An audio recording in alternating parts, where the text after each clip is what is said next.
थी कल और वीकली एक्सपायरी के दिन वॉलेटिलिटी एक्सपेक्टेड थी, लेकिन लगभग सारे के सारे सेक्टर्स में गिरावट थी।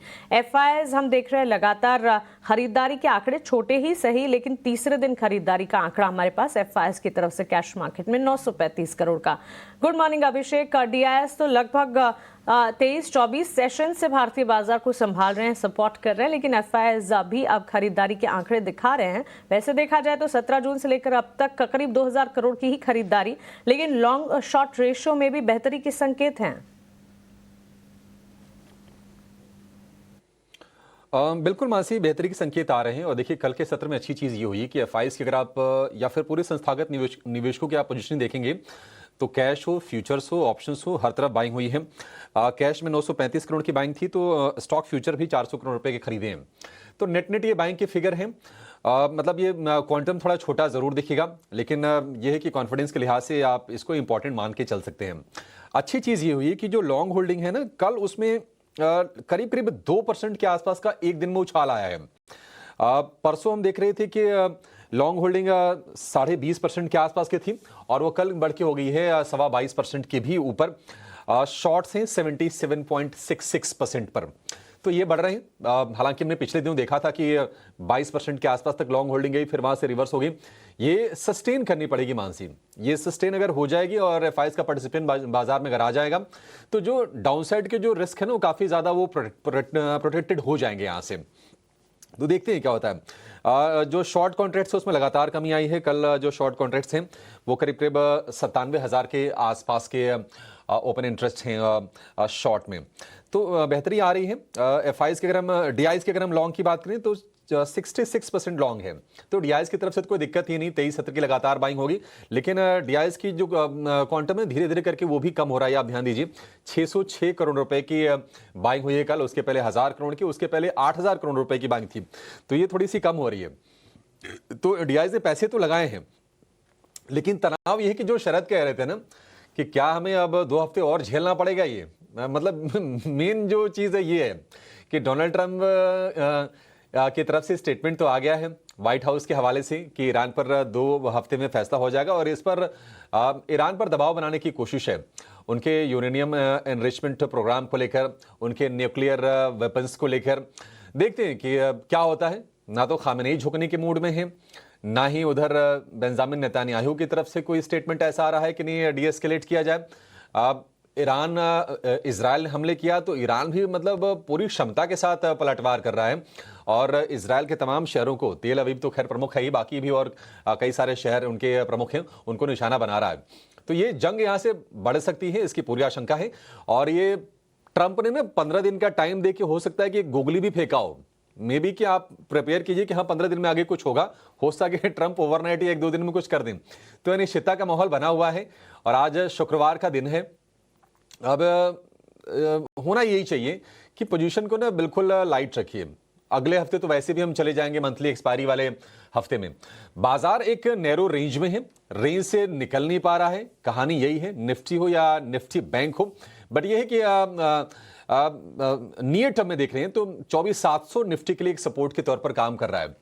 अगर एफआईआईज का सपोर्ट यहां से बाजार के लिए और बढ़ता है, जो कि आंकड़ों में थोड़ा सा दिखना शुरू तो हो गया है, तो बाजार के लिए एक राहत की चीज जरूर होगी। लेकिन अगर ईरान पर अमेरिका के हमले अगर हो जाते हैं और क्रूड की सप्लाई पर असर पड़ता है, तो ये निश्चित तौर पर थोड़ी चिंता वाली बात तो होगी। अभी तक सप्लाई कंस्ट्रेंट को लेकर कोई ऐसी नेगेटिव चीज आई नहीं है। कल हमने देखा था क्रूड का भाव इंट्राडे में $79 तक पहुंच गया था, फिलहाल जो प्राइसेस है 77 के नीचे हैं। तो स्पाइकअप के बाद एक रेंज में है, क्योंकि अभी तक कच्चे तेल की सप्लाई बाधित नहीं हुई है। स्ट्रेट ऑफ हॉर्मुज जिस पर कि ईरान का अधिकार है, वहां से अगर सप्लाई बाधित होती है तो फिर क्रूड स्पाइकअप होगा और भारतीय बाजारों के लिए एक रिस्क वहां से पैदा जरूर हो जाएगा। तो पूरी की पूरी नजरें ट्रंप पर होंगी। ट्रंप क्या करते हैं, ट्रंप ही बाजार को दिशा देंगे। आपके फंडामेंटल्स अच्छे हैं, उसमें कोई दो राय नहीं है, लेकिन अभी फंडामेंटल हम देख आ रहे हैं। अभी तो हम सेंटिमेंटल एनालिस्ट बने हुए हैं सभी लोग, तो सेंटिमेंट वीक है, और इस सेंटिमेंट यहां से बेहतर होगी या सेंटिमेंट यहां से और डैमेज होंगे, ये ट्रंप पर निर्भर करता है कि उनके एक्शंस यहां से क्या होते हैं। लेकिन हाँ, एफआईआईज की तरफ से सपोर्ट मिलने के संकेत आ गए हैं, और ये अच्छे संकेत हैं। देखिए मतलब 20% के भी नीचे की लॉन्ग होल्डिंग हो गई थी, कितना बेचेंगे आप? हिस्टोरिकली आप देखें तो 20% के नीचे बहुत कम रहते हैं एफआईज की होल्डिंग। तो यहां से गुंजाइश काफी ज्यादा है। अगर यहां से एफआईज की बाइंग बढ़ती है तो बाजार के लिए सपोर्ट का काम करेगा। तो नीचे के स्तर सुरक्षित लग रहे हैं फिलहाल 24,500। देखते हैं आगे ट्रंप क्या करते हैं, उसके बाद क्या बाजार में। और ऑफ कोर्स अब जो फंडामेंटल से ज़्यादा न्यूज़ पे ही जो है इंडेक्स मूव कर रही है, तो ऑफ कोर्स कोई क्लियर ट्रेंड नज़र नहीं आ रहा। और ये हम बार बार बता रहे हैं कि पोजीशंस लाइट रखें। और ऑफ कोर्स अभिषेक ने बताया भी कि अगले हफ्ते जो है मंथली एक्सपायरी भी है। लेकिन निफ्टी की क्या स्ट्रैटेजी होने वाली है? एकदम छोटे से रेंज बाउंड पे आ गया है और यहाँ से आगे अभिषेक क्या मूवमेंट आएगा, कि ये कुछ मूवमेंट आएगा कि नहीं, ये भी एक सवाल है। अब गिफ्ट निफ्टी भी जो है इम्प्लाइड ओपन तो ऑलमोस्ट फ्लैटिश है, बस वही 24,700 का सपोर्ट और 24,800, इसी में हम घूम रहे हैं पिछले 2 से 3 दिन में। अब जरा बताएं अभिषेक, निफ्टी की स्ट्रैटेजी क्या रहेगी? शरद, कल अगर आप निफ्टी को देखेंगे तो कल कोई ज्यादा कोई वोलेटिलिटी हमने देखी नहीं। 130 अंकों की रेंज रही कल निफ्टी की। और अगर हम बड़ी रेंज की बात करें जिसमें पिछले हफ्ते 10 दिन से हम निफ्टी को फंसा हुआ देख रहे हैं, वो रेंज है 24,500 से लेकर 25,000 की।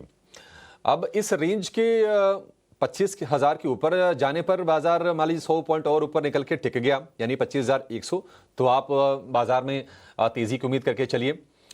ब्रेकडाउन कब आएगा? 24,500 अगर ब्रेक होके 24,400 के भी नीचे अगर निफ्टी चला गया तो एक ब्रेकडाउन होगा। लेकिन जब तक ये रेंज है, रेंज में ही ऑसिलेट करेगा और इस बात के संकेत मिल भी रहे हैं।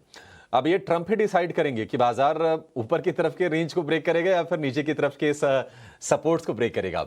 ये देखने वाली चीज है। ट्रंप को लेकर ना बड़ा ही अनिश्चित सा माहौल होता है शरद। हम तो बार बार चर्चा करते हैं कि ट्रंप क्या करेंगे, मतलब कैसे करेंगे। ऐसा नहीं कि अमेरिका फर्स्ट की बात तो करते हैं, मेक अमेरिका ग्रेट अगेन की बात करते हैं, लेकिन हमने देखा है कि ये ट्रंप के फैसलों से अमेरिका की क्या हालत हुई है। अमेरिका में स्थितियां थोड़ी सी आर्थिक तौर पर काफी कमजोर हुई हैं, तो ट्रंप को तो इस चीज की परवाह भी नहीं है। ट्रंप देखते हैं कि ईरान पर क्या वो हमले करते हैं। वैसे लग तो रहा है, व्हाइट हाउस के हवाले से ये स्टेटमेंट भी आए हैं और कई बार ना बिल्डअप की कोशिशें होती हैं, कई बार ऐसी मीडिया में चीजें फैलाई जाती हैं। व्हाइट हाउस ने कहा है कि ईरान कुछ ही हफ्तों में परमाणु बम बना सकता है। तो अब ये चीजें आप पहले फैलाइए, उसके बाद ट्रंप हो सकता है कि ईरान पर हमले का जल्दी फैसला ले लें। वैसे भी ये पूरी दुनिया ने देख लिया है, ये चीजें साफ हो गई हैं कि ट्रंप के उकसावे पर ही इजराइल ने ईरान पर हमला किया। पहले तो आके अमेरिका ने साफ साफ कह दिया कि नहीं, हमारा कोई हाथ नहीं है, हम इसमें एंगेज्ड नहीं है। लेकिन बाद में लोगों को समझ में बात आ गई। शुरुआत ही समझ में आ गई थी, लेकिन बाद में चीजें क्लियर हो गई ट्रंप के स्टेटमेंट से और ट्रंप की हरकतों से। तो पूरा उसी चीज पर निर्भर करता है। आज की अगर हम सपोर्ट की बात करें तो 24,700 से लेकर 24,750 ये सपोर्ट की रेंज है। अब चूंकि वोलेटाइल है तो एक रेंज आपको ध्यान में रखना पड़ेगा।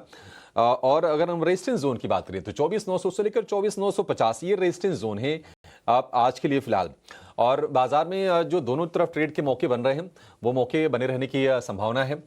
कल एक जो इंटरेस्टिंग जो चीज बाजार में हुई, कल दिग्गजों से ज्यादा रहा मिड कैप पे, स्मॉल कैप पे, क्योंकि वहां पर ब्रेकडाउन हमने देखा साफ तौर पर 1.5% दोनों इंडेक्स टूटे हैं और वहां पर वैल्यूएशंस की चिंता है।